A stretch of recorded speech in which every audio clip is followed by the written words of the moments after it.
Assalamualaikum warahmatullahi wabarakatuh. Tabi pun.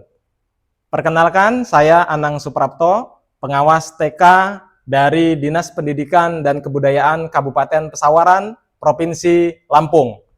Pada kesempatan kali ini, saya akan membagikan praktik baik dalam mendampingi implementasi pendekatan pembelajaran mendalam di sekolah binaan.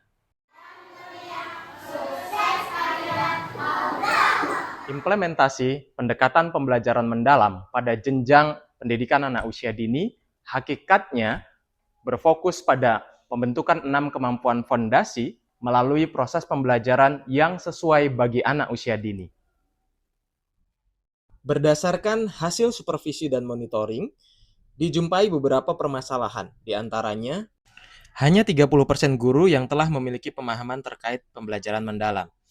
30% untuk pemanfaatan digital dalam proses pembelajaran, 50% untuk budaya refleksi yang dilakukan di akhir pembelajaran, dan hanya 25% komunitas belajar yang aktif untuk berdiskusi terkait implementasi pembelajaran mendalam. Sebagai data pendukung, capaian rapor pendidikan di 5 sekolah dampingan pada indikator proses belajar yang sesuai bagi anak usia dini berada pada kategori sedang dan perlu peningkatan. Sebagai pengawas sekolah, peran saya bukan hanya sekedar menjalankan tugas kepengawasan atau sekedar mengevaluasi, tetapi juga mendampingi sekolah dan mendorong sekolah untuk melakukan transformasi pendidikan melalui proses pembelajaran. Tantangan dalam melakukan proses pendampingan diantaranya, guru masih pasif dan menganggap pendampingan sebagai beban. Keterbatasan waktu guru dalam mengikuti proses pendampingan, sulitnya merubah mindset dari transfer materi menjadi pembelajaran bermakna, hingga belum terbangunnya budaya untuk melakukan refleksi. Permasalahan dan tantangan yang saya hadapi dalam melakukan proses pendampingan mendorong saya melakukan strategi inovasi dalam proses pendampingan untuk mewujudkan pembelajaran yang bermutu melalui implementasi pembelajaran mendalam di sekolah binaan. Inovasi strategi pendampingan yang saya lakukan adalah FIRST, yang dilaksanakan dengan memanfaatkan platform digital berbasis microsite. FIRST merupakan akronim dari langkah-langkah pendampingan yang saya lakukan, yaitu terdiri dari Facilitate, Inspire, Reflect, Support, dan Transform. Pelaksanaan langkah-langkah pendampingan FIRST tersebut juga terintegrasi dengan platform digital berbasis microsite. Platform ini dapat diakses oleh kepala sekolah dan guru, dan juga terhubung dengan microsite yang dimiliki oleh sekolah. Integrasi tahapan FIRST dengan platform digital berbasis microsite membantu guru dalam memahami implementasi pembelajaran mendalam dan mempermudah pemantauan yang saya lakukan. Guru dapat memanfaatkan platform ini untuk mendapatkan sumber belajar, inspirasi pembelajaran, dan juga melakukan refleksi pembelajaran. Sebelum menerapkan strategi FIRST, saya mengidentifikasi kebutuhan sekolah dan guru melalui supervisi diagnostik dan monitoring terlebih dahulu. Tujuannya untuk memetakan kebutuhan sekolah, mengukur sejauh mana pemahaman dan implementasi pembelajaran mendalam, sekaligus memetakan kebutuhan sekolah dalam mengoptimalkan implementasi pembelajaran mendalam sebagai dasar penetapan proses fasilitasi yang tepat dalam melakukan pendampingan. Kompetensi gurunya terkait pemahamannya tentang bagaimana mengimplementasikan pembelajaran mendalam atau merancang dan menyusun pembelajaran, kira-kira apa yang dibutuhkan oleh sekolah? Ya, karena ini sesuatu yang sebenarnya bukan baru ya Pak, tetapi saya punya 2 guru, yang satunya masih guru baru, jadi masih harus yang banyak belajar. Langkah pertama adalah facilitate atau fasilitasi. Yang saya lakukan adalah memfasilitasi guru dengan pelatihan, coaching klinik, dan diskusi pedagogik.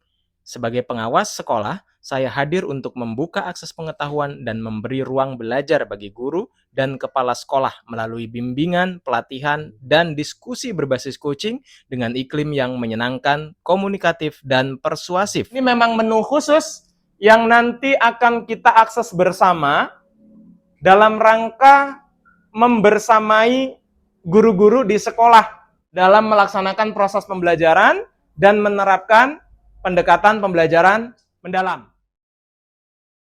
Langkah kedua adalah inspire, yaitu menginspirasi guru dengan berbagai praktik baik, menghadirkan model pembelajaran inovatif, atau sekedar menyalakan semangat agar guru berani mencoba hal-hal baru. Pada tahap ini, yang saya lakukan adalah memberikan ruang berbagi praktik baik antar guru dan memberikan contoh-contoh model pembelajaran inovatif. Komunitas belajar di TK Taman Siswa bisa terus berjalan, kemudian bisa rutin dilaksanakan ya. Hari ini ada juga tadi yang menyampaikan ingin berbagi praktik baik ya terkait bagaimana pelaksanaan atau implementasi pembelajaran mendalam di kelasnya. Silakan siapa tadi yang... Tahap ketiga adalah reflect. Pengawas mengajak guru untuk melihat kembali pengalaman mengajarnya. Pada tahapan ini, saya menggali bagaimana prinsip pembelajaran mendalam, pengalaman belajar, dan kerangka pembelajaran mendalam dilaksanakan. Tujuannya adalah untuk mengetahui hal-hal yang sudah berjalan dengan baik dan hal-hal yang perlu diperbaiki dan merencanakan tindak lanjut. Menurut Bu Umi, dari penggunaan tersebut, apa yang masih perlu ditingkatkan? Kira-kira. Ya Pak, kalau ke depan tuh saya pengen tuh yang belajar kayak apa ya, media pembelajaran yang bisa anak-anak megang langsung.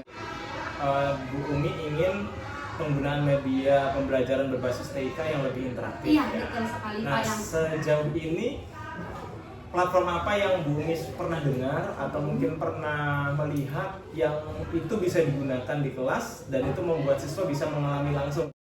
Guru juga dapat melakukan refleksi di setiap akhir pembelajaran, memanfaatkan platform digital berbasis microsite yang diakses melalui dashboard pendampingan yang saya siapkan.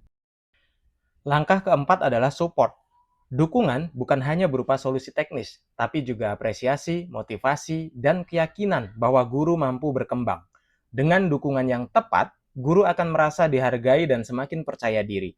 Saya juga melakukan kunjungan kelas, coaching one-on-one, serta pemberian umpan balik yang positif. Langkah kelima adalah transform. Pada tahap ini, saya mendampingi kepala sekolah memimpin diskusi bersama guru dalam merancang program-program sekolah untuk menguatkan implementasi pembelajaran mendalam, baik terintegrasi pada kegiatan intrakurikuler, kokurikuler, maupun ekstrakurikuler. Tahap transformasi merupakan puncak dari strategi pendampingan secara keseluruhan dari tahapan-tahapan sebelumnya. Selanjutnya kita akan diskusi menyampaikan pengalaman dari proses pembelajaran praktik baik yang sudah dilakukan dalam mencoba mengimplementasikan pendekatan pembelajaran mendalam. Hasil atau capaian yang diperoleh dengan menerapkan strategi FIRST yang terintegrasi dengan platform digital microsite dalam pendampingan yang saya lakukan terhadap implementasi pendekatan pembelajaran mendalam, yaitu 80% guru di sekolah dampingan telah memiliki pemahaman yang baik terhadap implementasi pendekatan pembelajaran mendalam. 80% guru di sekolah dampingan telah memanfaatkan platform digital dalam rangka menunjang proses pembelajaran. 90% guru terbiasa untuk melakukan refleksi di setiap akhir pembelajaran atau minimal setiap akhir pekan. 85% komunitas belajar aktif untuk berdiskusi dan berkolaborasi, berbagi praktik baik dalam rangka menguatkan implementasi pendekatan pembelajaran mendalam. Dampak positif yang terjadi dengan adanya capaian hasil penerapan strategi FIRST bagi peserta didik yaitu pembelajaran lebih bermakna dan menggembirakan, sehingga dapat menumbuhkan kreativitas, kemandirian, dan menumbuhkan keterampilan berpikir kritis.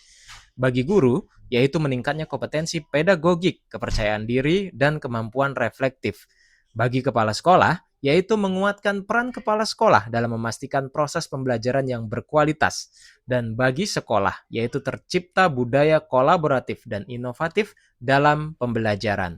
Mari kita implementasikan pendekatan pembelajaran mendalam untuk generasi yang lebih baik dan mewujudkan pendidikan yang bermutu untuk semua.